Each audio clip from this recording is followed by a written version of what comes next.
우리 같이 하나님의 말씀 찾아 읽겠습니다.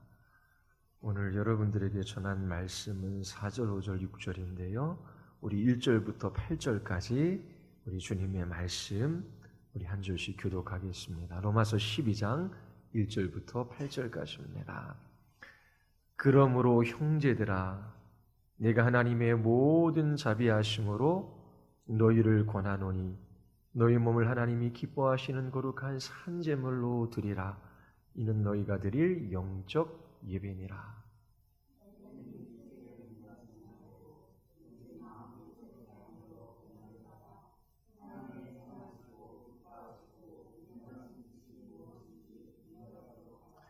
내게 주신 은혜로 말미암아 너희 각 사람에게 말하노니 마땅히 생각할 그 이상의 생각을 품지 말고 오직 하나님께서 각 사람에게 나누어 주신 믿음의 분량대로 지혜롭게 생각하라.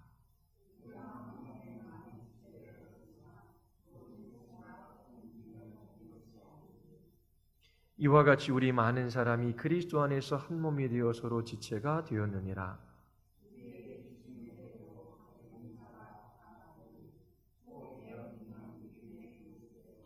혹 섬기는 일이면 섬기는 일로, 혹 가르치는 자면 가르치는 일로,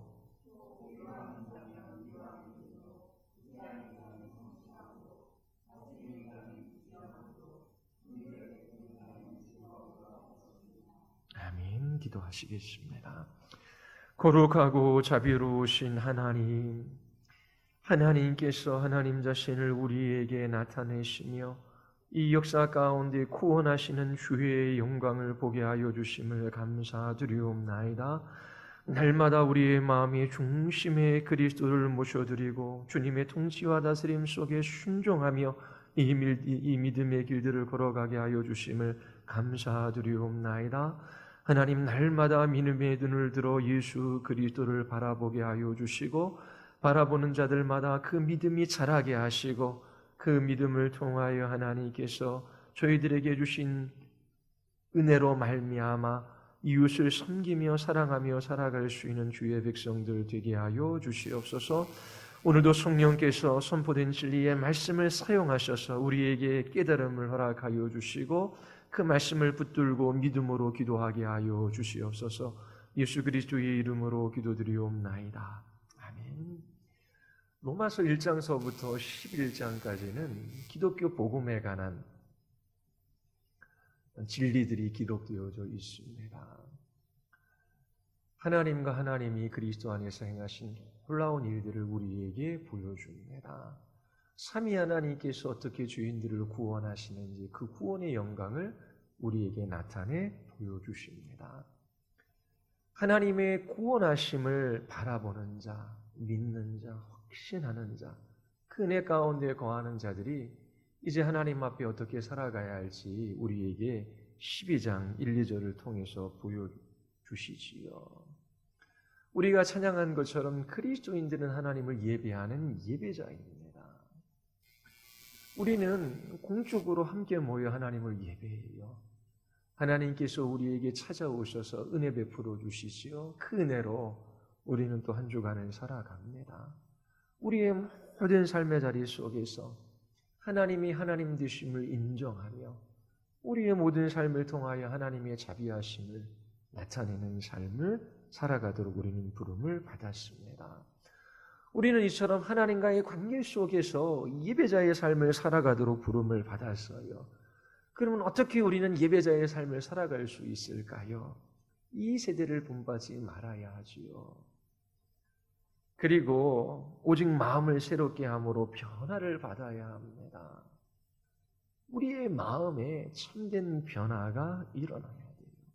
이 변화는 우리가 일으킬 수 있는 것이 아니지요. 성령께서 주로 말미암아 굳은 우리의 마음을 깨트려 주셔야 돼요. 그리고 진리의 빛을 우리의 마음 안에 비추어 주셔야 하는 것이지요. 그때 비로소 우리의 태도, 우리의 정신, 우리의 생각하는 방식의 변화가 일어납니다. 그때 하나님의 선하시고 기뻐하시고 온전한 뜻이 무엇인지를 분별해 가면서 그렇게 하나님을 예배하는 예배자의 삶을 살아갈 수 있습니다. 그리고 이렇게 하나님과의 관계 속에서 예배자의 삶을 살아갈 뿐만 아니라 우리가 예수 그리스도를 믿는 즉시 우리는 머리 대신 그리스도의 몸의 지체로 부름을 받았어요. 지체로 부름을 받았을 때에 가장 중요한 것은 우리가 어떠한 사람인지를 제대로 아는 것입니다. 우리가 누구인지를 알 때에 하나님을 알고 하나님을 바르게 예배할 수 있어요. 또 우리 자신을 제대로 평가하고 우리 자신을 제대로 이해할 때에 이 공동체 안에서 우리는 함께 사랑하며 섬기며 서로를 세워갈 수 있는 것이지요.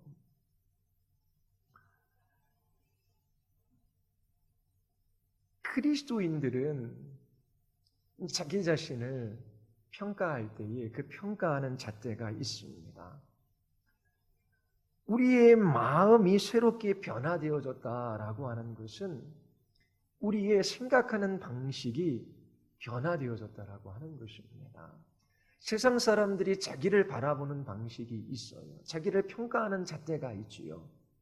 그런데 이제 그리스도인들은 새로운 방식으로 자기 자신을 바라봅니다. 자기 자신을 평가해요. 그 방식이 무엇이냐면 우리 3절에서 이야기하는 믿음의 분량입니다. 믿음의 분량대로 지혜롭게 생각을 하는 것이지요. 마땅히 생각할 그 이상의 생각을 품지 말아라. 함께 더불어 부름받은 이 공동체 속에서 함께 세워져 나갈 때에 가장 큰 적은 교만입니다. 그 교만이라는 독을 없애기 위하여 필요한 것이 바로 믿음의 분량대로 그렇게 자기 자신을 제대로 평가하는 것입니다. 교만하지 않기 위해서는 이 믿음의 분량대로 지혜롭게 생각을 해야 합니다. 왜 그런지 사도 바울이 우리에게 설명해 주고 있어요. 마음이 새로워진 사람, 새로운 피조물, 그리스도인의 특징은 이제 믿음이라고 하는 것입니다. 믿음은 대상이 있는 것이지요. 복음을 믿는다. 복음의 중심인 예수 그리스도를 믿는 거예요. 그래서 하나님께서 우리의 심령을 새롭게 하셔서 예수 그리스도를 바라보게 하시고 그 그리스도를 중심으로 모든 것을 판단하고 평가하고 그리스도를 중심으로 말하고 행동하게 하셔요. 변화된 마음속에 하나님께서 믿음을 주십니다. 그 믿음은 그리스도를 바라보는 믿음이지요.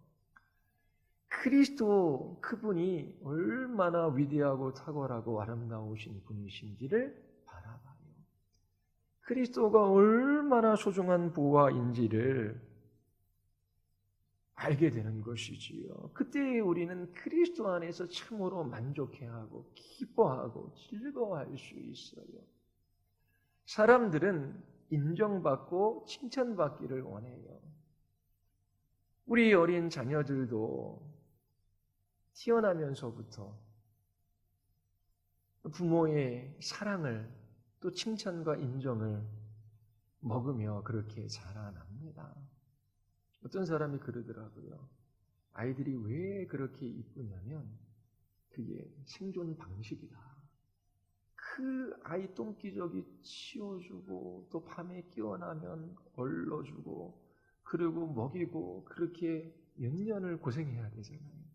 그런데 아이가 빵긋 한번 웃어주면 그 부모의 그 모든 어려움이 한 번에 다 사라진다. 그런 얘기 보통 하잖아요.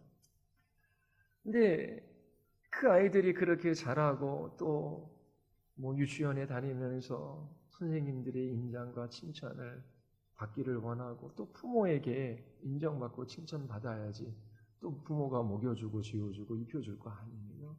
부모가 학교도 보내고 그래서 어떻게 해서든지 부모의 마음에 들기를 원하고 또 세상의 칭찬과 인정을 받으며 살아가기를 원해요. 근데 커서 칭찬과 인정을 받으려고 하는 사람은 그 유아기적인 상태를 벗어나지 못한 것이라 그렇게 말하는 철학자도 있습니다. 그래서 크면 사람들을 칭찬해주고 인정해주고 사랑해주는 사람이 되어야 한다. 그런데 그렇게 누군가를 칭찬해주고 인정해주고 사랑해주기 위해서는 실력이 필요해요. 그런데 그러한 실력도 없고 그리고 죽을 때까지 자기 자신이 무엇을 소유함으로 어떤 사람이 됨으로 무엇을 가짐으로 이 세상으로부터 자기 자신의 가치를 높이고 인정을 받으려고 해요. 그 사랑을 먹고 자라려고 합니다. 그 자기 자신의 잣대, 평가, 인정이 결국 자기 자신이 소유한 것, 또 자기 자신의 지위, 아니면 자기 자신이 가지고 있는 명예, 아니면 물질, 그런 것들로 평가받는 것이잖아요. 그래서 끊임없이 자기 자신을 그러한 잣대로 재는 거예요. 아이들이 남 앞에 서는 것을 두려워하고 염려하고 걱정해요. 왜냐하면 내가 무엇인가 실수하면 다른 사람이 나를 어떻게 판단할까? 나를 어떻게 생각할까? 그게 두렵기 때문이죠. 그것도 칭찬받고 인정받고자 하는 욕구예요. 자기 자신의 가치를 어디에 둬요? 사람들이 나를 어떻게 평가하는지, 어떻게 바라보는지 그 잣대로 자기 자신을 생각을 하는 겁니다. 세상의 철학에 갈 수 있는 그 끝은 그런 거 신경 쓰지 말고 이 마음대로 하고 싶은 대로 살아. 그게 진정한 자유야. 그렇게 이야기합니다. 그런데 그리스도인들은 이제 마음이 변화되어졌어요. 세상에 있는 무엇을 소유함으로 자기 자신의 가치를 평가하지도 않고요. 그리고 사람들의 이목, 세상 사람들이 나를 어떻게 바라보느냐에 따라 자기를 평가하지도 않아요. 그리스도인들은 이제 믿는 사람이 되었어요. 예수님을 바라봐요. 그 예수 그리스도를 바라볼 때에 그분의 무한한 가치로 말미암아 그 마음 안에 설렘이 있고 기쁨이 있고 또 그리스도를 소유한 그 감격과 즐거움이 있어요. 예수 그리스도 그분으로 말미암아 네 인생에 가치가 있고 의미가 있어요. 그리고 예수 그리스도 한 분으로 말미암아 나에게 자유가 있고 용기가 있고 힘이 있어요. 어떤 사람들은 하나님이 우리에게 예수님을 주셔서 예수님이 얼마나 위대하고 소중한 분이시오. 그러면 그분을 우리에게 주셨다라고 하는 것은 하나님이 우리를 정말 가치 있고 소중하게 여기시는 거야. 하나님이 그 아들을 십자가에 내어주셔서 희생하기까지 하나님이 너를 소중하고 가치 있게 여기셔. 너는 사랑받기 위해 태어난 사람이야. 성경은 그렇게 이야기하지 않아요. 비슷비슷한 것 같은데 그렇지 않아요. 그래 하나님이 나를 대단하게 생각하시는구나. 자기 머리 쓰다듬는 것이 신앙이 아니에요. 우리는 예수 그리스도를 믿음의 눈으로 바라봐요. 그리고 우리 자신을 잊는 것이지요. 자기를 부인하는 거예요. 그리고 예수 그리스도를 기뻐하고 그분을 닮아가고 그분을 쫓아가는 것입니다.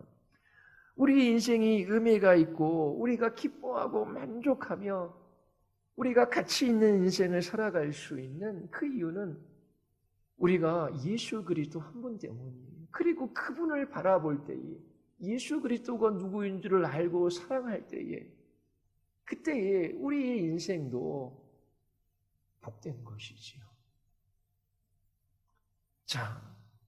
믿음의 눈으로 그리스도를 바라봐요. 그 믿음도 하나님께서 주신 것입니다. 나는 믿음이 커서 이런 위대한 일을 해. 그렇게 자랑하는 사람은 바보이지요. 성경에서 하나님이 주신 참 믿음이라고 말하지 않아요. 믿음으로 그리스도를 바라볼 때에 내가 어떻게 예수 그리스도를 믿을 수 있었을까? 어떻게 내가 이처럼 하나님의 사랑을 받는 하나님의 자녀가 될 수 있었을까? 하나님의 은혜로구나. 내게 있는 그 무엇으로도 나는 이 예수 그리스도의 은혜, 그 하나님의 사랑을 받을 수 있는 존재가 아닌데 하나님께서 나에게 은혜로 찾아오셔서 그 은혜에 대한 반응으로 내 안에 믿음을 불러일으켰고 이제 예수 그리스도 한 분에게 나의 시선을 고정하고 날마다 예수 그리스도를 믿는 믿음으로 살아가게 하신 이 복이 너무나 크고 놀랍구나. 예수 그리스도의 가치를 발견하면 발견할수록 예수 그리스도를 기뻐하고 즐거워하고 예수 그리스도 한 분으로 만족하면 만족할수록 그 사람의 인생이 가치 있고 의미 있고 복된 것이지요. 하나님이 아들을 주셔서 십자가에 죽게 하셔서 그런 아들을 주신 너는 얼마나 소중한 존재야. 그게 아니에요. 그래서 예수 그리스도를 바라볼 때에 그 누구도 교만할 자가 없어요. 그리고 그 누구도 자기 절망 속에 신음하지 않지요.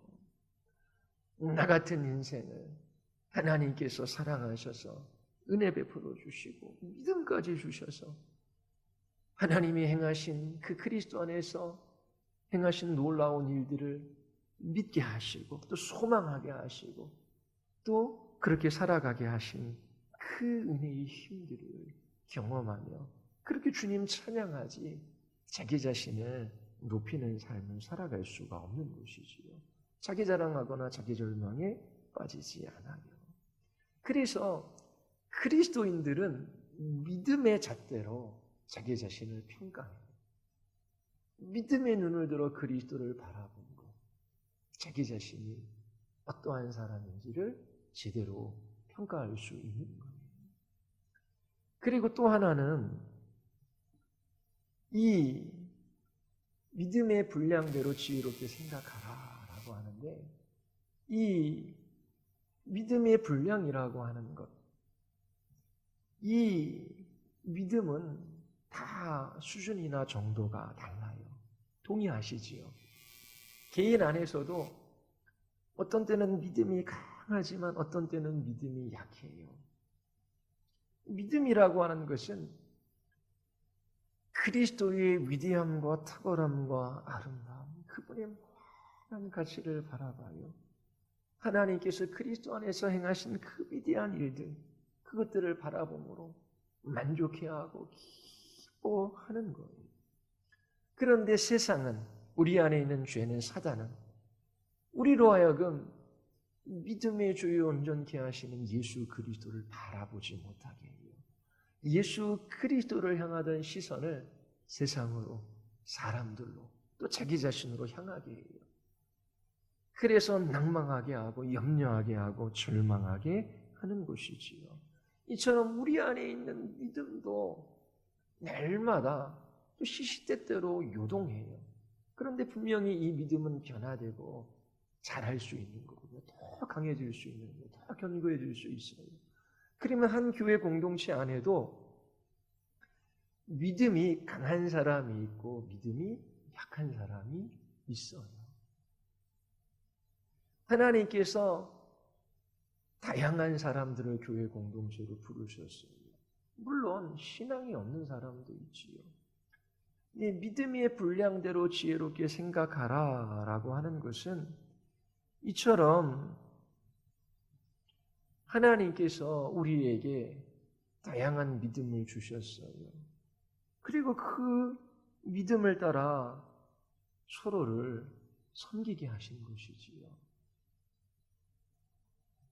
하나님께서 우리에게 주신 그 믿음을 따라 서로 돕고 서로 섬기고 섬김을 받음으로 이 공동체의 중심에 예수 그리스도가 계시고 그분으로 인하여 우리가 함께 연합하고 함께 격려하고 함께 사랑함으로 함께 그리스도의 형상으로 변화되어지고 자라나는 이 믿음의 공동체임을 나타낼 때에 하나님께서 영광을 받으십니다.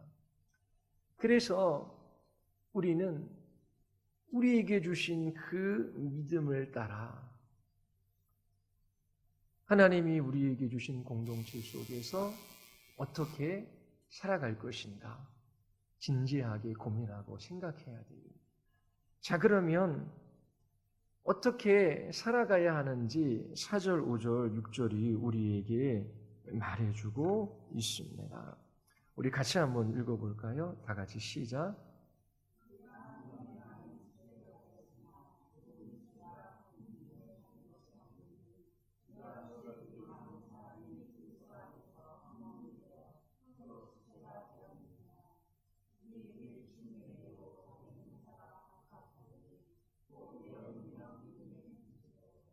예. 자, 하나님과의 관계 속에서 하나님을 예배하는 예배자로 부르셨어요. 우리 심령이 새롭게 변화되어 하나님의 기뻐하시고 온전한 뜻이 무엇인지를 분별할 때에 예배자의 삶을 살아갈 수 있습니다. 핵심은 변화된 마음이에요. 또 우리가 변화된 마음으로 이 공동체 안에서 특히 우리 자신에 대한 적절한 평가를 해야 돼요. 그거는 믿음의 분량대로 지혜롭게 생각하는 거예요. 그러면 우리의 존재 자체가 그리스도를 바라볼 때에 우리가 누구인지 나타나게 되는 것이지요. 그리고 하나님이 주신 믿음의 분량을 따라 우리가 지체됐음을 확인해야 돼요. 우리는 주님의 몸의 지체예요. 그래서 한 몸을 이루게 하셨어요. 그러면 지체로서 우리에게 믿음을 주셔서 함께 이 공동체를 이루어 가게 해 주셨습니다. 그래서 우리의 믿음의 분량을 따라 함께 섬기고 섬김을 받고 또 서로 사랑하며 살아갈 때에 이 공동체가 그리스도 안에서 연합되어지고 하나 되어져요. 그때 하나님께서 영광을 받으십니다. 자, 그런데 함께 섬겨 나가는 이 모든 뿌리, 그 근간이 믿음이라고 하는 것입니다. 믿음. 자, 우리 읽은 이제 4절서부터 은사에 관해서 이야기해요. 은사가 무엇입니까? 하나님께서 주신 은사가 있습니까? 그러면 저는 아무리 생각해봐도 하나님께서 주신 은사가 없는 것 같아요. 은사를 구하십시오. 하나님께서 특별한 선물을 주셔서 주님의 공동체를 함께 섬기게 나가게 하십니다. 그런 말 많이 들어봤잖아요. 그렇죠? 그럼 도대체 은사가 무엇이고 나에게 주신 은사는 어떠한 것인가? 이제 은사가 무엇인지를 이해하면 나는 은사가 있네 없네 뭐 그런 이야기를 안 할 거예요. 자, 은사라고 하는 것은 하나님께서 주신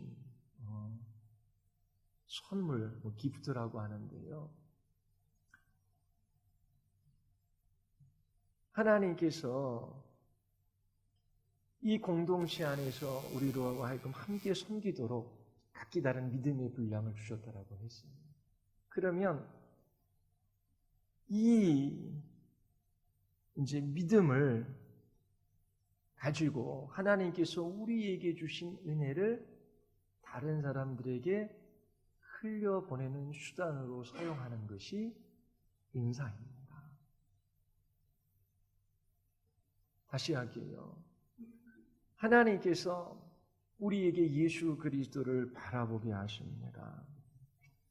예수 그리스도를 바라보게 하실 때 우리에게 은혜를 주시잖아요.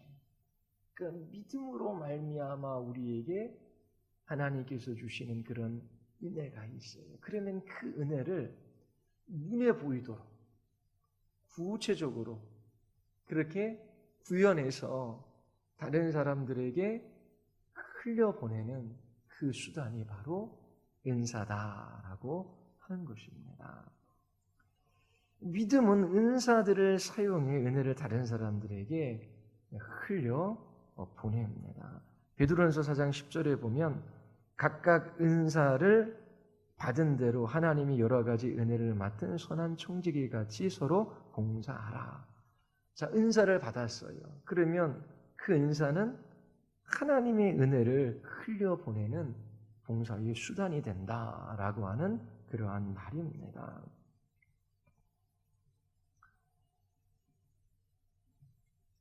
하나님께서 12장 6절 한번 보십시오. 우리 같이 한번 볼까요? 12장 6절. 다 같이 시작. 우리에게 주신 은혜대로 받은 은사가 각각 다르니. 자, 여기서도 은혜대로 받은 은사가 각각 다르다라고 합니다.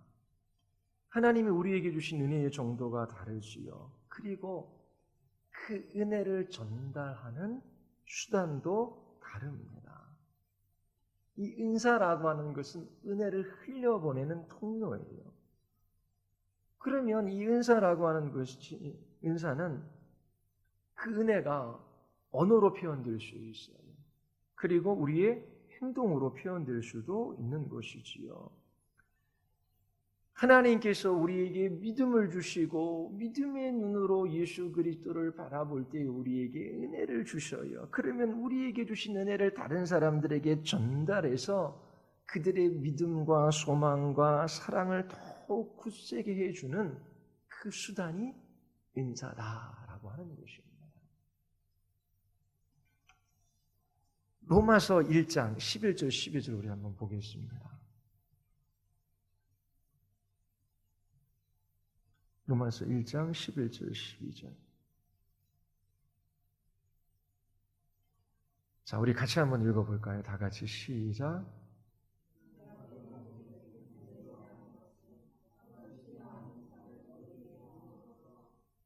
견고하게 하려 함이니 이는 곧 내가 너희 가운데서 너희와 나의 믿음으로 말미암아 피차 아니함을 얻으려 함이라. 자, 사도 바울이 로마에 편지를 써요. 이 바울의 마음속에 간절히 소망하는 것이 있었어요. 그게 뭐지요? 어떤 신령한 은사를 너희에게 나누어 주어. 그 은사를 통해서 이들이 어떻게 돼요? 견고해진대요. 믿음과 소망과 사랑 안에서 잘 자라게 되는 거예요. 그런데 12절에서 이것은 하면서 설명해줘. 그게 뭐래요? 믿음으로 말미암아 피차 아니함을 얻으려 함이라.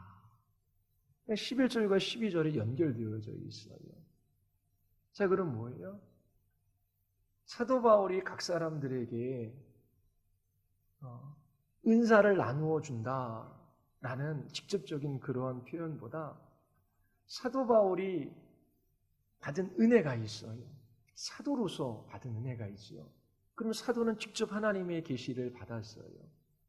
그래서 그 계시를 말이나 글로 드러내요.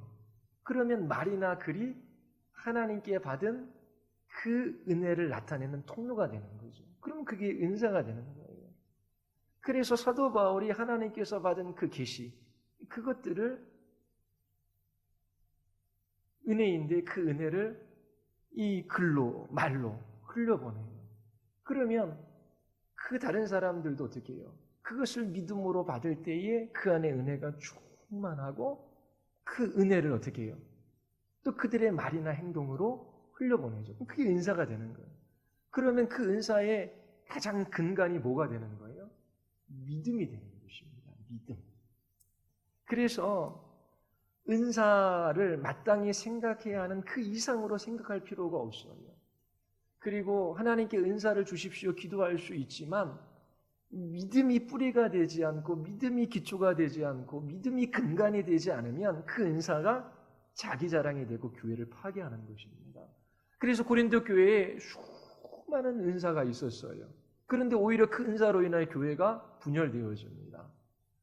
누가 더 큰 은사를 받았느냐? 어떤 은사가 더 중한 은사냐? 그것 때문에 사람들이 비교하고 자랑하고 서로 싸우고 교회는 분열되게 되는 것이지요.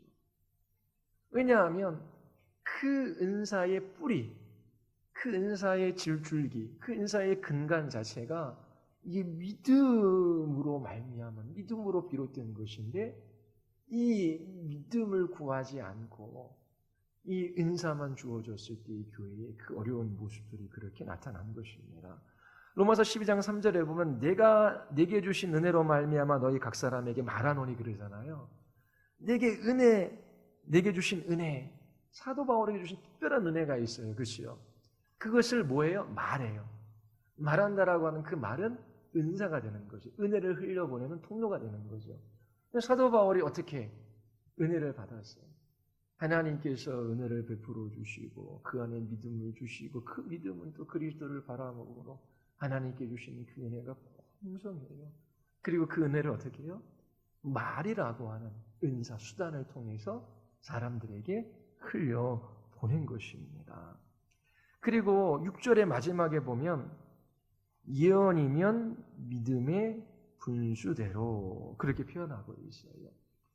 자, 예언이라고 하는 은사가 무엇인지 다음 주에 살펴보겠지만 믿음의 분수대로 믿음의 분량에 맞게 은사를 사용하라라고 하는 것입니다. 과도하게 나 이러한 은사 받았어. 그리고 그런 은사를 구하고 그렇게 자랑하던 은사를 사용하는 것이 아니라 이 은사라고 하는 것은 믿음의 뿌리를 두고 있고 그리고 그 믿음으로 말미암아 하나님께서 우리에게 주신 은혜를 흘려보내는 수단, 그 통로가 은사예요. 그래서 주신 그 믿음의 분수대로 믿음의 분량대로 그 은사를 사용하라라고 하는 것입니다. 믿음의 분량대로 은사를 사용하라라고 하는 것은 교만하지 말라라고 하는 거예요. 교만을 없앨 수 있는 유일한 해독제는 믿음밖에 없습니다. 자, 우리의 믿음이 자라요. 예수 그리스도를 바라보는데 그리스도가 얼마나 가치 있고 얼마나 아름답고 영광스러운 분이신지를 더 풍성하게 알아가요. 그러면 어떻게 될까요? 그 믿음이 자라니까 그리스도의 그 가치를 더 크게 발견해요. 그러면 그 사람의 행동이나 그 사람의 말을 통해서 그리스도가 더 분명하게 전달되어지고 흘러나갈 거예요. 이처럼 믿음이 자라서 더욱더 하나님의 약속이 참이라고 하는 것을 신뢰해요. 그러면 그가 그 약속을 붙들 때에 용기를 주시고 담대함을 주시고 또 하늘의 힘을 주셔요. 그러면 그 은사를 믿음의 분량대로 사용할 때에 그렇게 용기 있게 담대하게 그렇게 말하고 행동할 수 있는 거예요. 자신 있게 확신 있게. 이처럼 믿음이 자라 예수님을 더욱더 신뢰하고 의지하게 돼요. 그러면 고난이 찾아와도 인내하게 되잖아요. 그러면 그 인내로 은사를 사용하는 것이지. 그리스도를 더 알아가요. 그 그리스도를 기뻐하게 돼요. 그러면 기쁨으로 그 은사를 사용하게 돼요. 막 그리스도를 기뻐하니까 그의 얼굴 표정, 그 얼굴 표정도 그 은혜를 나타내는 수단이 되잖아요. 그 몸짓, 그 말, 그 행동, 그 모든 것이 주님의 은혜를 흘려보내는 통로가 되는 것입니다. 그래서 정말 중요한 것은 하나님 은사를 주시옵소서라고 먼저 기도하는 것보다 더욱 굳센 믿음을 갖기 위해 힘써야 합니다. 왜냐하면 이 은사가 믿음의 뿌리를 두고 있기 때문에 그래요. 믿음의 분량대로 사용될 때에 그 은혜가 다른 지체들에게 흘러들어가 그들을 견고하게 하는 것입니다. 하나님께서 우리를 교회 공동체로 부르셨어요. 믿음의 분량도 다 달라요. 자, 중요한 게 뭐라고요? 함께 공동체를 이루게 하셨잖아요. 우리는 지체이고 한 몸이에요. 자, 믿음이 우리 자신을 재는 잣대입니다. 그러니까 믿음으로 살아가야 돼요. 그 믿음이 자라날 때 하나님이 주신 은혜를 경험하고 그 은혜가 우리의 말과 행동으로 구체화되어 다른 사람들에게 흘러가 그 사람들이 믿음과 소망과 사랑 안에서 견고하게 시험을 잊게 됩니다. 그래서 중요한 것이 믿음이라고 하는 것입니다. 그래서 믿음을 위해 기도해야 하는 것이죠. 그리고 믿음의 성장을 구해야 하는 것입니다. 하나님께서 주셔야 돼요. 맞아요. 그런데 믿음은 들음에서 나잖아요. 부지런히 하나님의 말씀 앞에 서서 듣고 기도하고 깨닫기를 간절히 구하고 그러면서 성령께서 우리 안에 이러한 믿음의 분량을 크게 하실 때에 우리의 그 모든 인간적인 수단을 통하여 하나님의 은혜가 교회 공동체 안에 흘러들어가게 되는 것입니다. 자, 부르셨어요. 이제 복음을 믿고 그리스도인이 되었어요. 그리스도인들은 새로운 사고방식으로 생각해요. 자기 자신을 재는 잣대가 믿음이에요. 믿음으로 예수 그리스도를 바라봐요. 절망하거나 자랑하지 않아요. 믿음도 하나님께서 주신 거예요. 근데 그 믿음의 분량이 달라요. 근데 공동체 안에서 이제 지체되게 하셔서 함께 섬기고 함께 견고하고 함께 자라게 하셨어요. 그 믿음의 분량대로 그렇게 살아가야 하는 것이지요. 그 믿음의 분량대로 그렇게 지혜롭게 생각하며 살아가는 것은 하나님께서 우리에게 믿음을 통해 주신 은혜를 다른 사람들에게 은사라고 하는 인간적인 수단을 통해 흘려보내는 겁니다. 자, 그러면 여러분들이 이 공동체 안에서 그러한 일들을 해 나갈 때에 함께 자라게 되는 거예요. 누군가 믿고 하나님 주신 그 은혜를 구제하는 일로, 아니면 위로하는 일로, 아니면 가르치는 일로, 아니면 이러한 봉사로, 또 이러한 말로 그 은혜를 드러날 때에 믿음이 떨어진 자들이 견고해질 수 있는 것이죠. 내가 믿음이 연약할 때 누군가 나를 위로해주고 또 그 말로 은사가 은혜의 수단이 되어져 나에게 다시금 그리스도를 바라보게 해요. 그래서 이 소그룹 모임이 중요한 것입니다. 왜냐하면 한 주간 예수 그리스도를 바라보는 믿음으로 살았어요. 실패도 하고 이기기도 하고 또 왜 이렇게밖에 안 될까? 자책하다가도 그리스도를 바라보고 다시 힘을 내서 이 길들을 걸어갔어요. 하나님께 주신 은혜가 있어요. 실패에도 주시고 성공에도 주시고. 그러면 그 은혜를 여러분들의 말, 여러분들의 얼굴 표정, 여러분들의 그 인간적인 수단을 통해서 서로에게 흘려보내는 거예요. 그때에 그 은사를 통해서 믿음, 소망, 사랑 안에서 채워져 가게 되는 것이지요. 그래서 정말 중요한 것은 믿음이다. 결국 문제는 우리가 믿음이 없는 것이지요. 그래서 믿음을 구하십시오. 말씀 있는 자리에 더 부지런히 나가세요. 나이가 들어가면 들어갈수록 책도 잘 안 읽히잖아요. 성경책도 볼 수 없다라고 이제 70, 80 되시면 그러셔요. 들을 수 있으니까 요즘은 좋잖아요. 그런데 한 살이라도 더 젊었을 때, 읽을 수 있을 때에, 들을 수 있을 때에, 배울 수 있을 때에 더 하나님 추구하고 더 하나님의 말씀 앞에 서서 깨닫기를 간구해요. 성령께서 역사해 주시기를 기도해요. 주의 영광의 빛에 비춤 받기를 원합니다. 주님 알기를 원합니다. 주님을 갈망해요. 그러면서 주님을 알아가고 그 은혜 속에 거할 때에 그 노년의 삶이 세상의 잣대나 세상의 눈이나 사람들의 평가나 이 세상의 그 무엇으로 흔들리지 않을 수 있어요.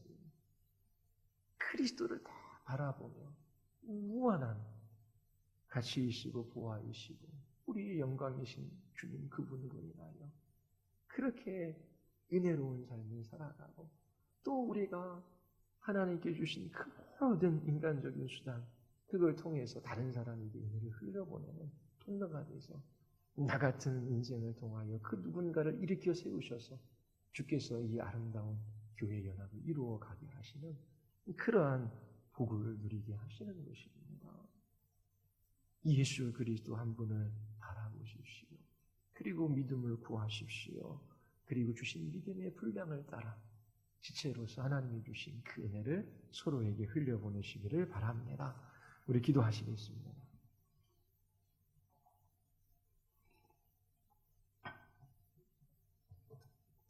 그리스도를 바라보지 않기에 세상이나 사람이나 이 땅에 있는 것들을 바라보기에 우리가 흘려보낼 수 있는 것들이 세상적인 것들밖에 없을 수 있습니다. 우리의 말이, 우리의 행동이, 우리의 표정이, 우리의 몸짓이 사람들에게 상처를 주고 낭만케 하고 절망케 해요. 교회에는 그렇게 연약한 지체들이 있어요. 그런데 정말 구원받은 그리스도인들이라면 하나님이 주신 믿음이 있고 은혜가 완전히 고갈되는 데가 없어요. 주께서 은혜로 붙들어 주십니다. 그러면 날마다 이 믿음의 싸움을 싸우십시오. 여러분들이 넘어졌을 때 누군가 여러분들을 위해 기도하고 또 권면하고 또 여러분들을 붙들어 주고 믿음과 소망과 사랑 안에서 이 길을 걸어갈 수 있도록 그렇게 이끌어 줄 겁니다. 또 여러분들도 그렇게 믿음의 분량에 따라 지체로 공동체를 섬겨 나가시기를 바랍니다. 우리 시간 기도할 때 하나님 참으로 저희들이 날마다 하나님의 아들을 믿는 믿음으로 살아가게 하여 주시옵소서. 예수 그리스도 한 번 더욱더 알게 하여 주시옵소서. 성소로 지체들이 하나님의 말씀 앞으로 달려가게 하시고 주여 우리에게 말씀과 성령 하나님을 보내어 주셔서 우리를 통치하고 다스려 주시옵소서. 그리스도 안에서 저희들이 성장해 가게 하여 주시옵소서. 믿음의 사람들로 하나님 일으켜 세워 주시옵소서. 우리 같이 한번 우리 기도하시겠습니다. 아버지